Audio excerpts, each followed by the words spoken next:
everyone. I'm Dominique Johnson-Lindsay, and welcome to the Active Listener Podcast by Lightspeed. For the past 3 decades, Lightspeed has journeyed with educators and tech experts across school districts. With our Active Listener Podcast, we are bringing the stories and experiences of our customers, education experts, and our own team members on how listening is foundational to education. Tune in as we amplify these vital voices and understand more about the people shaping the future of education. We hope every podcast listen will be a learning opportunity with Active Listener.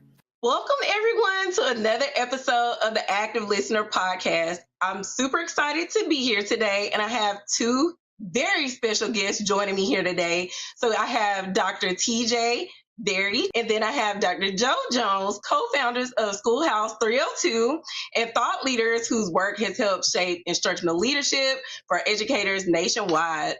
Before we dive into all my questions, I want to give both of you an opportunity to just introduce yourselves and let us know a little bit more about your background. TJ, you want to start? Sure thing. So I have a background as a transplant into education. I was a restaurant manager for many years before I became an educator, started as a summer school teacher, and then worked for a career in technical high school as an English teacher. So Joe will definitely bring up more because he still works in that same district, Newcastle County Vo-Tech, and taught for a bunch of years, again, English teacher in a career in technical education school. So we're doing a lot of things with durable skills and career connected learning before people were talking about that. This is 20 years ago. And built a bunch of different programs and had a chance to present to all the superintendents in the state. And one of the superintendents who we were presenting to at the time in a program we were building, bringing from Yale to University of Delaware, he saw something in me, and I applied for a job in his district and became a middle school assistant principal. And then I took over that middle school a few years later, and it was under No Child Left Behind. It was a school that needed to be turned around. So I always tell people my first day on the job, they told me they were going to fire me and 50% of my staff if I didn't turn the school around in 12 months.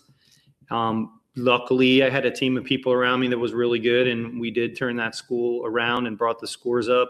And I got promoted to assistant superintendent. And so assistant superintendent, deputy superintendent, and that went on for 10 years. And in those 10 years, we did a lot with college and career readiness. I used my CTE background to help build pathways. We did work-based learning, advanced placement, and advanced standing courses and college credit for all kids. And Joe and I were on a stage doing a keynote just over 2 years ago, I guess it is now. And I talk about 2 things: the capacity of school leaders and college and career readiness. And the owner of the company that I work for now was in the audience. And so I went on some tirade around 4-year academic plans or whatever it was at the time. And I now work for a company called Maia Learning that does college and career readiness in 74 countries. And so get to talk to people all day, every day about how to get kids a post-secondary plan that will work for them, and how that's a K-12 initiative, not just a high school one. So I'm sure I'll bring it back up because I can't help myself. Joe? Yeah, thank you. So Joseph Jones, I'm currently sitting superintendent for Newcastle County Vo-Tech. As TJ had mentioned, we're a little unique and different from typical career and technical high schools or vocational technical high schools, that we're fully comprehensive. So we cover the county like a lot of different CTE schools, but students who come to us in 9th grade stay with us until they graduate. We offer full academics, full athletics. What makes us different, though, is our students earn 10 credits within their high school time. So a lot of times you'll have like a 3-credit pathway or maybe even a 6-credit pathway. Our students earn 10 credits. We liken it to what a lot of people recognize as like immersion programs. We consider us an immersion program within the different career areas. So I was very fortunate to meet the superintendent in a grad class I was taking. I was an assistant principal in the district that I grew up in, that I always thought I would be a part of and continue in the ranks. but he and I hit it off, and I made a lateral move. And I share that because I went from assistant principal to assistant principal. A lot of times people are afraid to make those kind of decisions because it's not an upward trajectory. But I made a lifestyle choice and a professional choice. I really like the leadership, and I believe people follow great leaders. It's something that TJ and I talk often about. And professionally, it's the best thing I've ever done. I love it. The kids we attract to come to our schools earn, not only the diploma, which for us, really that's a must. The diploma isn't even a thought. Really what we try to focus on is dual enrollment credits. We don't offer things like AP, but like last year, we saved our graduates well over 6 figures in college tuition. Our primary institution that our students go to is our local community college. So it's a perfect segue into that. The other is our co-op experience. So we want students that are working their senior year. Last year, our students earned over $15 million. Really excited about that. And then the last is a credential. So we consider that the 4-legged stool between a diploma, a credential, the co-op program, and dual enrollment. If you're graduating with those 4 things, we feel like you're next life ready. So when we talk about post-secondary success, that's what we're thinking about. So I was an assistant principal for a while. I was a principal for a while. And I was a director of assessment accountability. Nobody liked me. I ran all the data for the district. I was over assessment. I all over teacher evaluations. And then I had the good fortune of becoming a superintendent. This is my 7th year, and I'm blessed to have a wonderful board, a wonderful school district. So this is year 30 for me also, which is an interesting thing to say. When I used to look at people in their 30th year, even their 20th year, I was like, wow, they're old. And I guess I'm that guy now. That's so funny that you say that, because I feel like there is an expectation with anyone that is a superintendent by far to be really, really old. And I feel like anytime I look at people, I'm like, these people look so good. They are doing well. So to kick things off, both of you have talked about the backgrounds that you all come from. So one thing I wanted to start off with was just looking back, and I know, Joe, you did kind of already dive into this a little bit, but just looking back, what kind of early career experiences do you think shaped the way you thought about leadership and ultimately school culture that made you really want to focus in on this career and technical education side of things? And of course, just precursor with saying, the reason I ask this is because I think people are getting there, but it still feels kind of new to really think about there is life, what K-12 schools are trying to prepare kids for is such a life beyond college, and it's not just get to college anymore. So You want me to take that first, TJ? Sure. I would approach it in 2 different ways. TJ and I think, I would say we're unique 20 some years ago. I don't know if we're so unique now in a sense that we fully believe that leadership development, we could learn a ton from industry. And so I just think you have to have a level of divergent thinking in your life to help you see around corners that you may not necessarily see. So within education, I think like an educator already, but I also realize I need to think like a real estate developer if I want to build my community. What attracts people? What would make my school district attractive? And I think you can find that in business books. And Jim Rohn talks about the best investment is your self-investment. So that I would say is number one. The technical side of learning, though, if you are looking to go in administration and you want to become an administrator, and even if not, but you want a good gauge of how schools function, you have to understand the elements of good schooling. And so from the curriculum aspect, that's a must. You have to understand curriculum, but you have to also understand instruction and pedagogy. Those are different things. You can be a whiz within curriculum and not necessarily know how to teach it. So you have to become a master of curriculum, instruction, and assessment. And I would say assessment's the hardest of that 3 prongs to master. Formative or summative, it's a harder skill to develop. The other piece of that, I would say you have to understand guidance, especially if you get into the middle school and high school. You have to understand credit accumulation. It's one thing to have standards-based grading at the elementary levels, but at the high school level, if you have somebody who's looking to go into the NCAA, you have to understand that. Like there are just rules. They have to understand master schedule, all the puzzles that make schools work. I think that's a tremendous asset. And then last is culture, not just discipline, but how do you build culture among students and culture among staff. So when we get into like, oh, you got to be able to handle student discipline, that's just a part of it. If you build a culture that people want to be at, that'll reduce your discipline. So you have to understand culture and climate, but I would say those three things from a technical side are just must. Once you master them, or at least have a very good understanding, then you're ready to move along in the world of administration. Because when you get to my level now, I would break it down as a superintendent into 20 different buckets that you look for, from facilities, transportation, assessment, accountability, and I could keep running through. So it just continues to broaden, but that early infrastructure helps me work with my principals and assistant principals in a very nitty-gritty level that I think just helps me run the district the way I run it. Our focus through the Schoolhouse 302 and through the work that we've done, the research that we've done, and the books that we've written has always been on what does the business world say about pure leadership.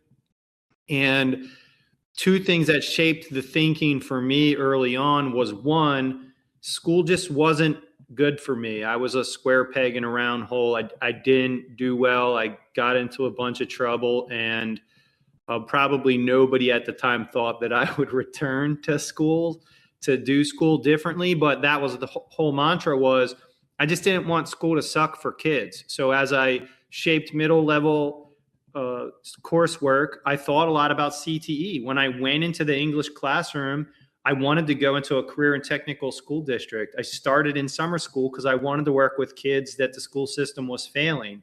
And so I've all along, like, I spent many years teaching the GED at night to give back to people to make sure that they could get a graduation certificate. And so I've always just wanted to make school a lot more fun for kids. I think CTE Career and Tech does that. And the second thing that shaped my thinking, and still does, is I was a restaurant manager for more than 5 years. Before I became an educator. And I say more than 5 because I was managing restaurants before I even graduated from high school or from college. And so I had some management positions in college and then after college. In my final position, I was a corporate entity bought 7 restaurants that were all failing with the idea that we could bring them back. And I spent a lot of time traveling around the state of Wisconsin, turning these restaurants around because I was corporate trained. And that leadership, like development, boots on the ground, and what they poured into me mattered a lot for the rest of my future in education and what I understand about leading a shift, leading a day, leading a moment with a table, with a group of people, with like Joe said, culture. And those are the things that happen minute by minute. And you know that in a restaurant when you're trying to turn around or when you're trying to make money, you know that distinctly. And I think I've always tried to bring that to schools in a way that we don't always think about ROI. And so you couple those two things. I don't want school to suck, and I'm thinking about ROI all the time and the moment-to-moment interactions, culture. And that's where we get to the leadership development that Joe and I provide, and the books that we've written, and even my day-to-day at Maia Learning, where I'm trying to get people to think differently about post-secondary success and what it means to go to college and have a career. I love that. And literally, you have such a through line of, you clearly want to do it because you're doing it at every turn. I love that.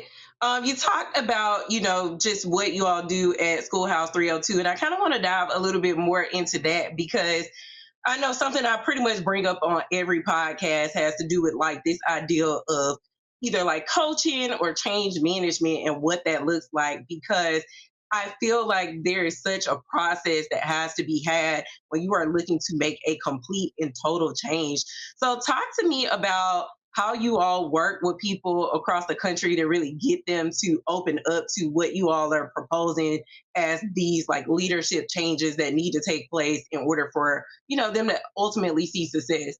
So I would say that our products are driven by a number of different interactions that we have with people. One of the biggest impacts that we have that I love to do is the one-to-one coaching.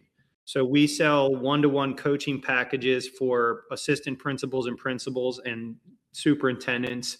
We've had special ed directors, we've had HR directors, we've had curriculum and supervision directors. But one-to-one coaching, I feel, has the biggest impact because I can see the difference in the leader who I'm working with in between sessions, and they can tell me stories about what they've done differently based on the coaching. So one-to-one coaching, we do keynotes based on our books and based on our seminars. So we do conference keynotes, we do district keynotes, back to school. One of the things I think matters a lot is we'll handle a retreat for a school district. So we'll come in and do a school district administrative retreat. If that's a day, 2 days, 3 days, we can handle the entire session. We use our books. Now we have our 7th book published, coming out soon in April. So we use our books as a background for that. And then we provide those as 1, 2, and 3 day institutes as well. You can go to our website, theschoolhouse302.com. And what we've started to do there on our store is to provide assets, and kind of lower cost assets based on the models that we've used for professional development over the years. You're going to see dozens of those start to come out. There's 3 on the site right now, and that's the next step for us. And then the last thing I would say is virtual limited series masterminds, where we pick, let's say, 9 strategies for instructional leadership, and we do an hour on each, and you're a stronger instructional leadership on the other side of it. So a number of ways to interact with us at the Schoolhouse 302. We can come to you and do the PD for your team, as many people as you'd like. But again, individuals are buying these one-to-one coaching packages because we're seeing a real difference in school leaders. So if you're out there listening, assistant principals, principal supervisors, we believe that every single school leader needs a coach. And I always say that every kid in every school deserves for their principals to have a coach. And I'm sure Joe could add a little bit to that as well. When TJ and I started this, it was completely organic. TJ had mentioned that he was a principal of a turnaround school, and so was I. And so under No Child Left Behind, there was really high stakes. And, you know, we had individuals and friends who lost their jobs and so on. So it was a very unpleasant time. And the truth is that TJ and I both were runners. I'm more of a jogger. He's more of a runner. But we would talk about work, like what is working, what's not working. And then again, it goes back. At this point, we're in different systems. So although we were at one time working together at Howard High and then at Del Castle, both within Newcastle County Votech, when TJ had moved, our friendship continued and our professional relationship continued. So during these runs, we would just talk like, hey, how are you doing this? Because when you're talking about moving students from one performance level to another, once you get past some of the general, ways in which you can do this, like, okay, we're going to look at data trends. Everybody knows that. We're going to align the curriculum. Everybody knows that. Oh, we're going to start after school enrichment. Everybody knows, so at some point it has to get surgical. And that is what we started talking about. No, when you're going to try to move a special ed group from one grade level to the next, how are you going to do that? What does that look like, sound like? What is that in the classroom with your teachers? What supports do they need? We're not talking about just overarching sweeps of different changes that can make a difference. And we weren't in systems like that. And then once you start to make growth, it gets harder and harder and harder. So those conversations were critical. And it's important to remember it was all organic. At one run, I just took out my phone and said, dude, I'm going to write some of this down. It's actually pretty good. I think we should share it. That's how the website started. We never charged anything. We weren't interested in that. It truly was a value add to individuals that we felt could benefit from what we were doing. It's just grown into this. And I'll also say it's very common to hear, biblically, you can't be a prophet in your own town. When we say the Schoolhouse 302 is our area code. We haven't experienced that. Yes, there's always a few, right? That oh, what are these guys doing? There's always that, right? You're always going to have haters. That's just life. But I will say, by far, Delaware educators, Delaware leaders have fully supported the work we're doing, and we couldn't be more excited about that. And so When it comes to some of the work we do nationally, what we try to do is then get that surgical approach. It's not just general. If you think about it, if you train a teacher on questioning techniques and higher order thinking and so forth, you really get very explicit. A lot of that training does not exist for leaders. If you're a leader in education, it probably means you're a pretty good teacher. And if you're a pretty good teacher, you got promoted. Those skills don't necessarily transfer. It's a major issue. So yeah, you might have the ability to communicate, but do you have the ability to communicate with the fire marshal when something goes wrong and explain exactly what happened? That's different than talking to a parent. So those are the type of things we try to bring to the table as a level of expertise that we know administrators need, from aspiring administrators all the way through superintendency. And we like to think that our backbone towards everything is feedback. How well do you give feedback? It's an art. And so we have models to help people learn that art until they truly master it on their own. But so often when we see conflict, we see it as an opportunity at the schoolhouse as a way to help people grow. Most people see it as fight or flight. And we don't want you to think that way, because true growth comes through candor and compassion. And so we try to bring that to the table with whomever we're talking to. I love that. True growth comes through candor and compassion. I love that. Like, seriously. And to that point, friction in environments is always like a very interesting concept to have. I notice it most like being adjacent to school systems. And of course, even having a product like we have at Lightspeed, where we want to bring something in and the teacher is like, I don't need a microphone. I don't need this. And us trying to just kind of have this moment of like, can you try it out? What will make the difference? Like, that's always such a thing for us, especially because we don't directly work in the school systems as much as we just work with, tangential people, the director of technology or that kind of stuff.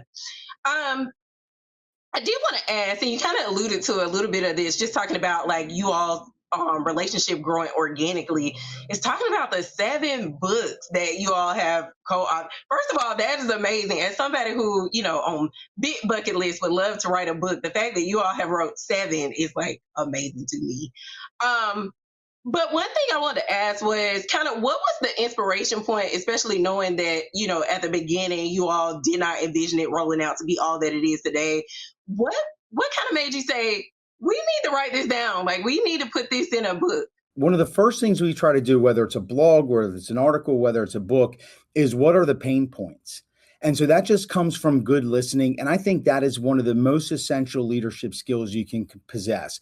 When I went around out and about, we're going on winter break in a couple of days, I'm listening to everything and everyone, students, teachers, nutritional services, facilities. Like, what are they saying that I need to hear, instead of always imposing what I'm thinking?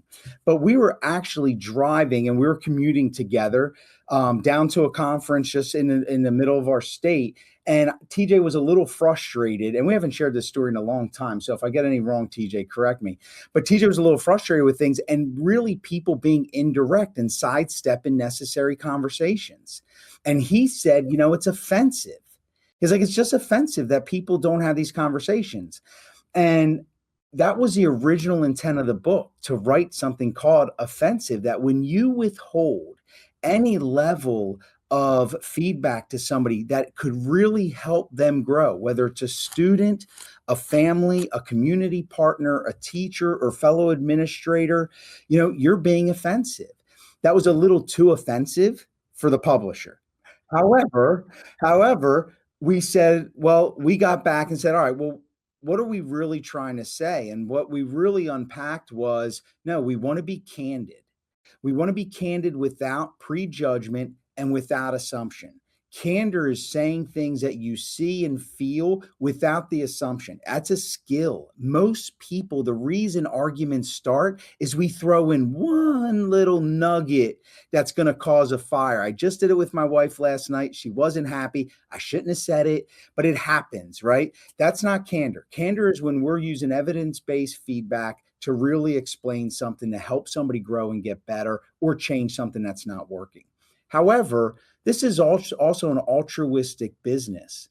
If we don't accept the fact that most of the educators come in here to help people, then we're missing a huge element of what makes American education work.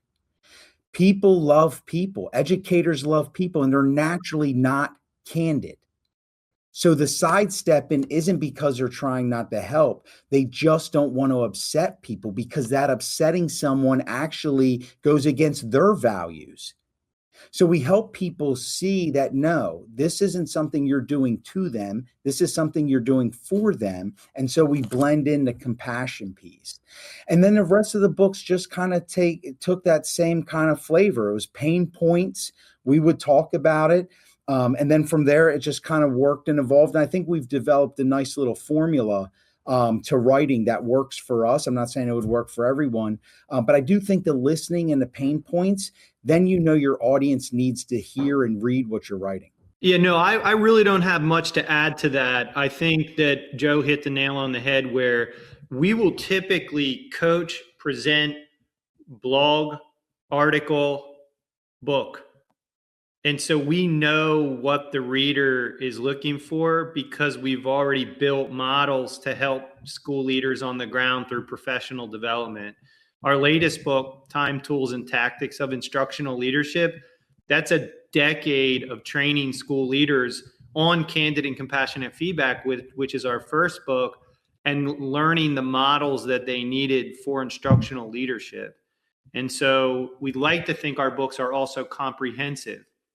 Passionate leadership is about doing school differently. Building a winning team is about the culture of your school, living out that culture and attracting top talent. Retention for a change is what we do with teachers to keep them. 7 mind shifts for school leaders is about solving problems that have been around forever. So invest in your best is about what we do with our best teachers, because we heard from people who said, we don't know what to do with our best people. And a rising tide lifts all ships. And then Time, Tools, and Tactics. And I'd like to think we have a few more in us, if not more than a few. But yeah, they're all based on professional development needs that are out there. They can be read as book studies, professional development, and then we come with it if people want to dive deeper and further into those topics to improve school. And the last thing I'll say is I won't get through a podcast without saying the definition of leadership is influence, the challenge of leadership is conflict, and the result of leadership is change. What you brought up earlier is just change. And the bigger the change we need to make, the more conflict we need to overcome. That is pure leadership. And that is a through line in all of our books. That makes total sense. And I love the way you broke that down, because I don't think we often think about it like that. And to even Joe's point earlier, it's like that one extra piece. So it's like, yes, we want to change, but we skip over a piece. And so that kind of creates the chaos around what the change can be. We see it all the time in like personal and professional. So it's interesting to hear it broke down. And as I'm even listening to this, I'm like, these books clearly are for everybody. It's not just school. I know these are like school-based and education-based things, but obviously not just for a school. One of the things that I was thinking through as you were talking about like all these different pieces is a lot of times when people go into what they consider like a broken system or a broken school, you feel like there are so many things to fix that you almost don't know where to start. And even as I was listening to this, I'm trying to put myself in the place of like being a principal or assistant principal, and I need to come in. It's like, even if I have you all's great information in these 7 books, like to me, I'm like, where do you even start? After having some conversation with you all, communication comes to mind for me, but I'm curious, how do you all advise people when they almost feel like they're overwhelmed and need to have this kind of turnaround in culture or turnaround in just like results? Like, what do you advise them on where to start? The way that we want to begin any journey is by evaluating the circumstances that we're in. What are the biggest obstacles?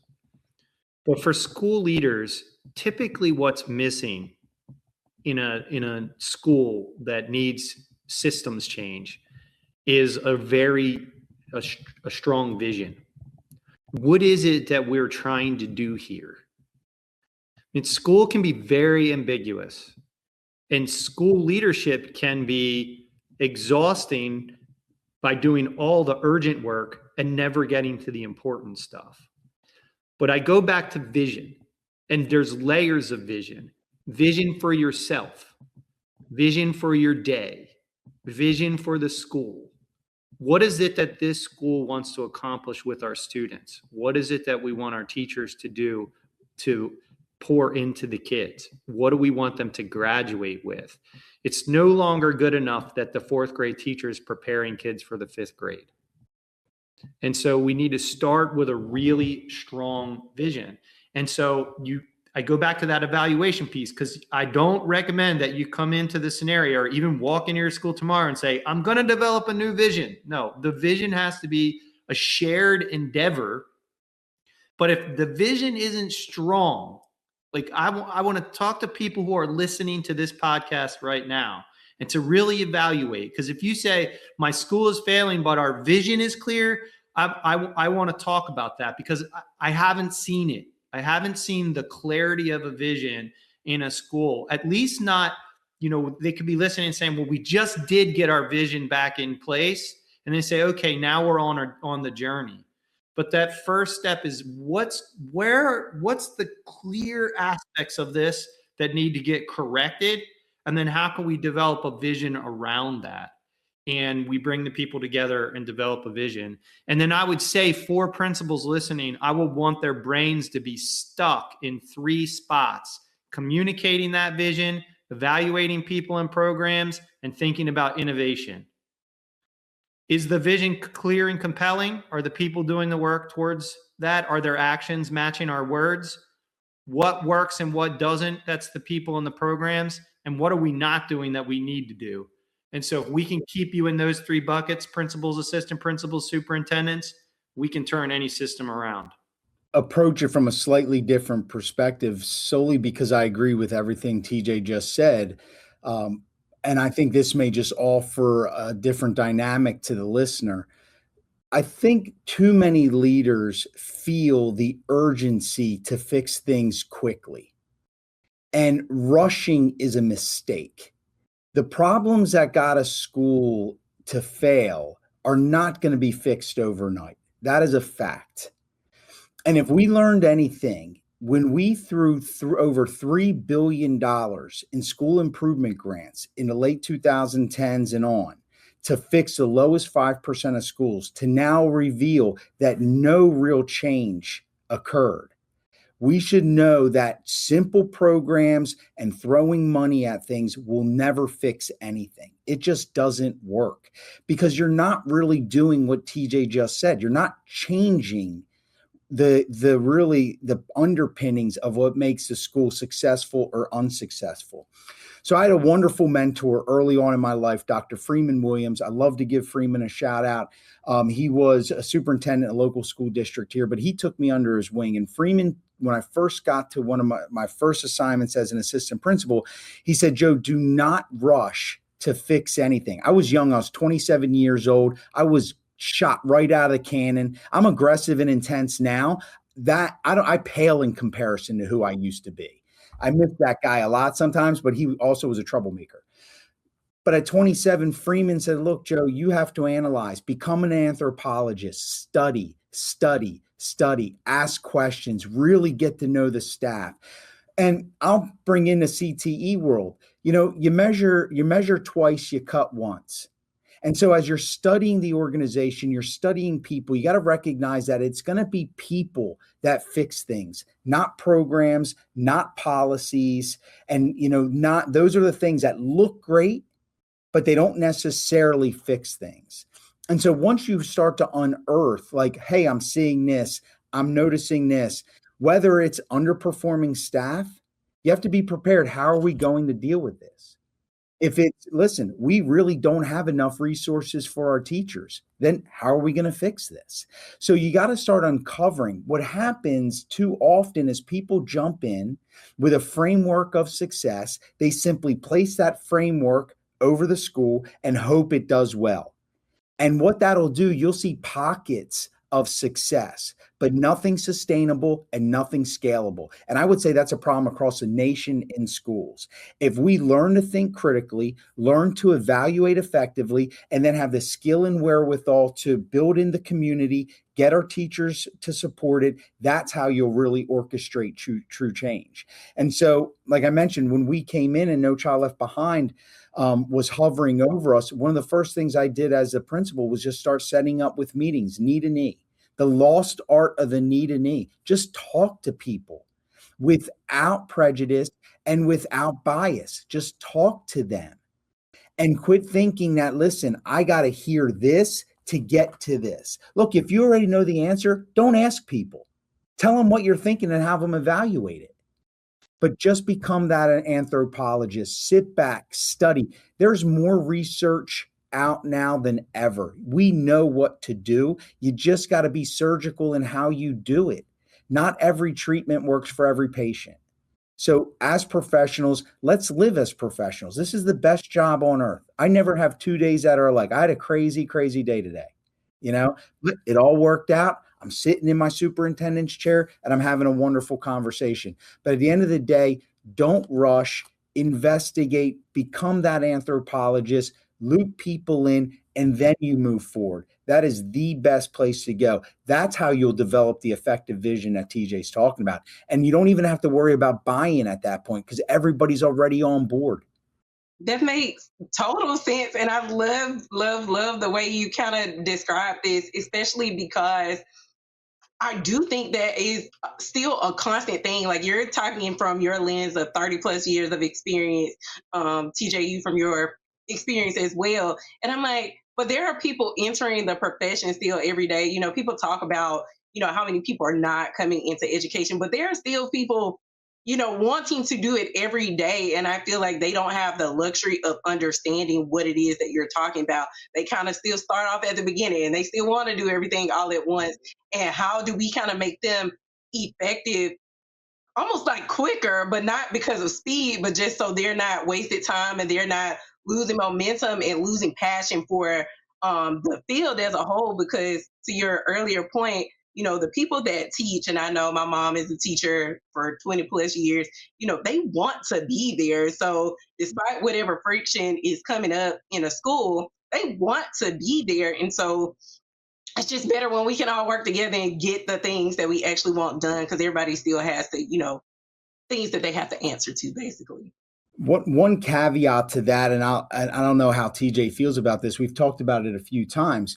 One major issue, and a good friend of mine, Dr. Edge, we've talked about this. He and I have worked together for over 20 years now.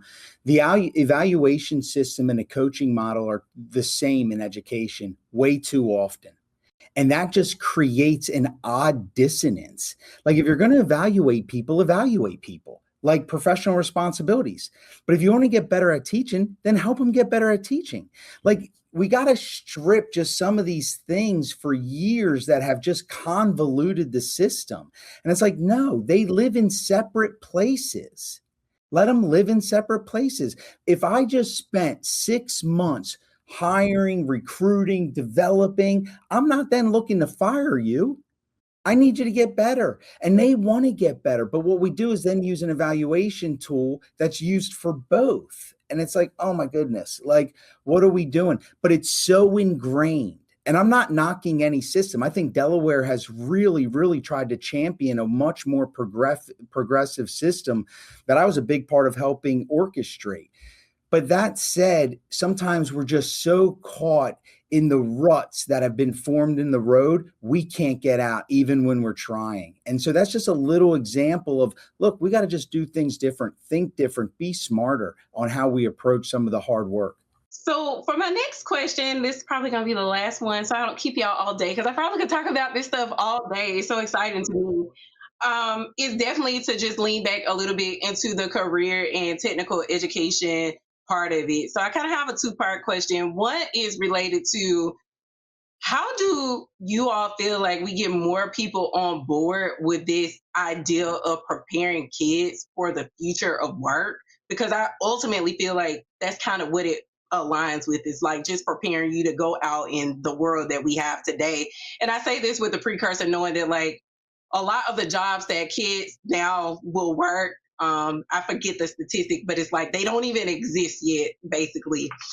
Um, the other piece of that is, how do you feel like technology supports all of this? Because of course we have AI that we cannot have one single conversation without having, but of course at Lightspeed we have technically we have a technical product as well, and we think about how our products support. But I think it's really important to understand, just from the lens of people that work with like implementation and change, how do we make sure that the technology we pick to work on these initiatives is the right one? So I think about this stuff all day long. At Maia Learning, it's my job to talk about product strategy. You asked about my title, and to help school districts think about college and career readiness differently. And we do have a platform that does that, I say, comprehensively. The couple of things that I'll just hit on from the college and career readiness piece that you ask about is, first, it's not a 9-12 conversation. It's not even a K-12 conversation. Joe mentioned certificates, dual enrollment, community colleges. In America, every kid should have an opportunity to graduate with college credit. And I would go as far as saying that every kid should graduate with college credit. Every kid should see themselves as possibly going to college. Not that that's for somebody else, not that it's too expensive, not that I don't have access. But it's not my friend Peter Hostrauser always says it's K to gray. And I love that statement. I attribute it to him every time. It's K to gray. The system needs to be K to gray. We've got a lot of work to do in the college and career readiness in K to 8. So Joe can get kids in ninth grade and do exploratory on their career areas. What I'm saying is kids should have a pretty firm understanding of career exposure, career areas, career interests, and even a career plan by the time they're in 8th grade, 7th grade, 8th grade. And that starts in kindergarten. So we need to get the conversation down earlier into the grade levels. And I think it's happening. I'm on the ACTE Work-Based Learning Policy Board. Shout out to ACTE. They're doing a lot of work with that. The second piece, I think, is that the dichotomy between college and career is not fair anymore. Kids should be able to have a fluid experience, getting 2-year degrees, a 4-year degree, an industry recognized certificate. They should get all of that through K-12. They should see the connection in 2- and 4-year institutions when they graduate. They might go into the trades. I always tell people, my cousin is a plumber. I have a doctorate degree. He went to school longer than me and took more tests. Most of that stuff happens at the community colleges where Joe's building his partnerships, where I help school districts build their partners so the kids can get the college credit and their certificate. We got to quit thinking that there's this silver bullet where kids can graduate from 12th grade and go into a high-paying career without some post-secondary planning and success, even if it's not college, but it's a plan. And we got to quit thinking that we can just stick a kid into a college major and they're going to come out on the other side career ready. Those two things need to be the same conversation. They're not dichotomous. I think, to the last point to your question about technology, I think technology is the only thing that can facilitate that the right way. It's not going to replace educators. It's not going to replace a vision for college and career readiness. It's not going to be in place of quality teaching. You can't just put kids on any platform or use any technology and think, voila, that's just going to solve all their problems. But with a clear vision, doing things differently, combining college and career readiness, and getting kids I talk a lot about portfolios for achievement so that they can use a portfolio as they graduate. I think that's the future of college admissions anyway. But having kids with a robust post-secondary plan, every single kid. And when I say viable plan, I mean that we think the plan could work without intervention and the kid has the steps to do it without help. We think it's going to work and the kid has the steps. If we can get a kid a comprehensive portfolio and that type of plan, we're sending them out into the world for 2, 4, 6 years where we know that they're going to be okay and they're going to live a life that is hopefully happy and wealthy enough to do the things that they want to do with their family and friends. And so that's probably too much of a tirade, but I get to talk about this work all day long. And I think it needs to go down early in the grades. And it's not a conversation about or college or career. It's both. Yeah, I think, though, you hit on an excellent point that we often want to sell students what post-secondary is. And I think that's what TJ's touching on. So, and I want to paint with a broad stroke here too about college. When TJ says like all students go to college, like the important thing to remember is that looks different in a lot of different ways. And so whether it's 4 or 2 year, but an example in Newcastle County Votech, we're the leading apprentice provider in the state of Delaware. So yeah, we have our day schools, but we have night school and we are the leading apprenticeship provider. So that's with union and merit. And so that's critical. But a student for us may go to Williamson afterwards. Williamson Trade School is an excellent trade school, but we just partner with a local university that if you're in the trades and you want to get your business degree, because now you're thinking, I might want to start my own company. They've worked it out where you can earn up to 42 credits through them, so it's just a different mindset. It's not just like, look, I got to graduate. I got to go to this 4-year college, or I'm going to have a ceiling on my life for the rest of my life. And so the CEO of Ford just came out not too long ago. He has several positions, 6-figure jobs he cannot fill because there's no mechanics. So I just think we have to be a little honest about, all right, look, what is innovation and AI and technology going to replace? I was just at a pharmaceutical company, and a lot of my job is with businesses. So I feel I have a distinct advantage that I look at workforce development a lot different than a lot of superintendents. But they were completely machine operated and computer operated in parts that 30 years ago was manual. Those days are over. They still need people to work in those industries. They just look different.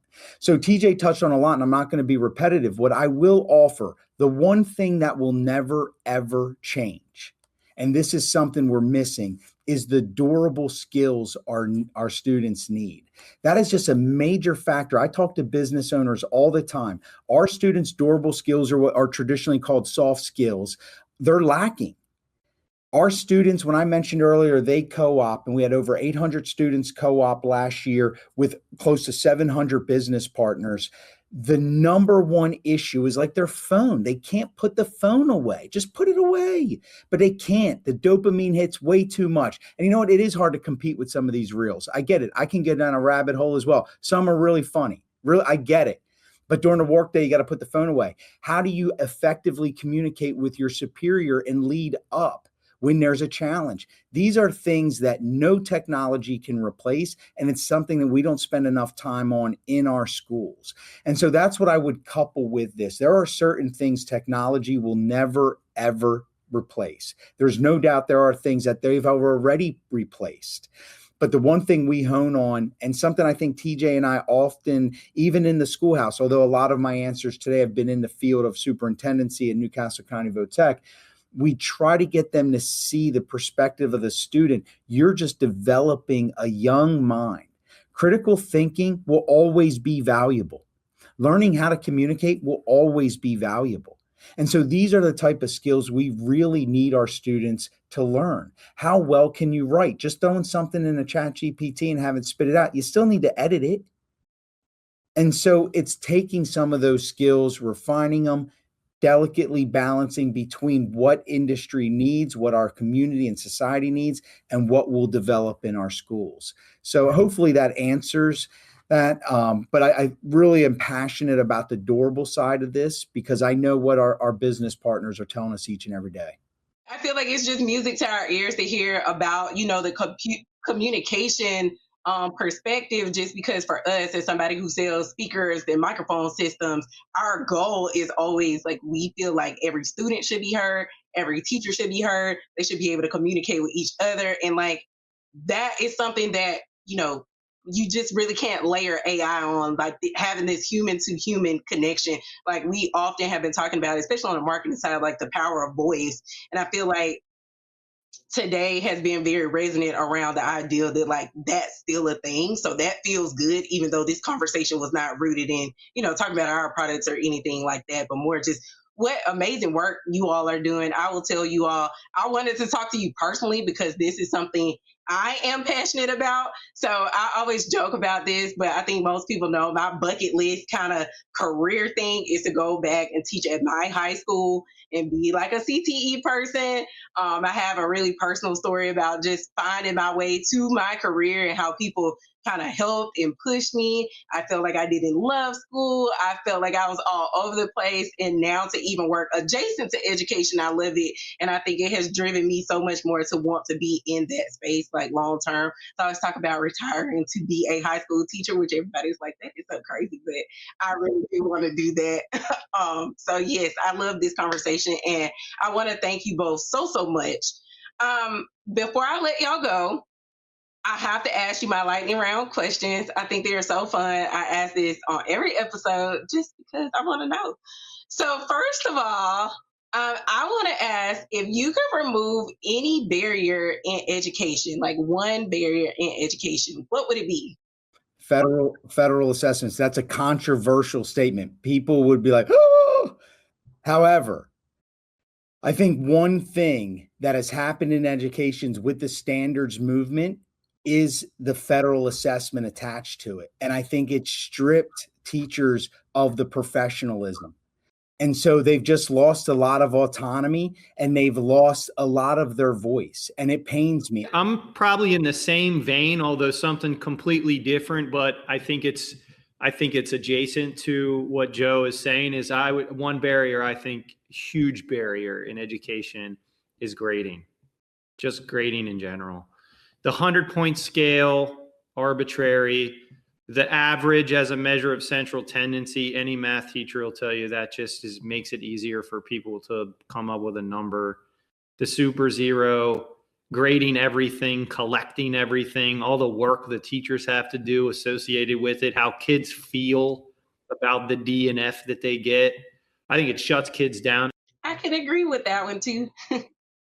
I feel like grading is always like a rough one because I feel like you need that. But as somebody who has also completed, education post just K-12, I'm like, it doesn't get any better. Yeah, I mean, I teach doctoral students, and the first thing they say to me, because they've been conditioned, is, how many points is this? How long is it? How do I get an A? It's like, you can have all the points and all the A's you want. What are you going to learn from doing the project? Like, we've conditioned people all the way through the system. I think K through higher ed, we need reform there. We need to focus on the brain and learning and smarts and being able to communicate your ideas and creativity. Grading doesn't help with any of that. Okay, so last and final question, super quick. What is your favorite sound? This is easy for me. I had a 392 engine Challenger. You start a muscle car up. That's a wonderful sound. It just ekes power. I'm going to go with the waves. I mean, there's nothing better to me than the meditation, the sound of the ocean, and being with nature, grounding yourself, and just listening. Fair. I love both of these answers. So with that, I want to let y'all go. I want to thank you so much. Of course, before I let you go, you all can plug anything that you like because I love to drive all the traffic to all the great things that you're doing. And I also want to say, anytime you all want to come back, you have anything exciting to talk about, please do, because we'd love to have you. Sure thing. So I'm going to go to Schoolhouse 302, our new book, Time, Tools, and Tactics of Instructional Leadership. It's on pre-sale right now. If you're listening when this gets posted, we made that book for instructional leaders. Any one of our 7 books, you can find them on our website at theschoolhouse302.com. That's theschoolhouse302.com. And we want to handle your retreat, come to your district, do professional development, coach your principals, And so we hope you'll find us at theschoolhouse302.com. That's all for today's Active Listener. Thanks for tuning in. Share your comments on this episode on our Facebook, Twitter, or LinkedIn social media pages. You can visit our website at lightspeed-tech.com to learn more about our mission to ensure every student hears every word. And subscribe to our podcast wherever you listen to your favorite podcast. Until next time, let your listening be as active as your learning.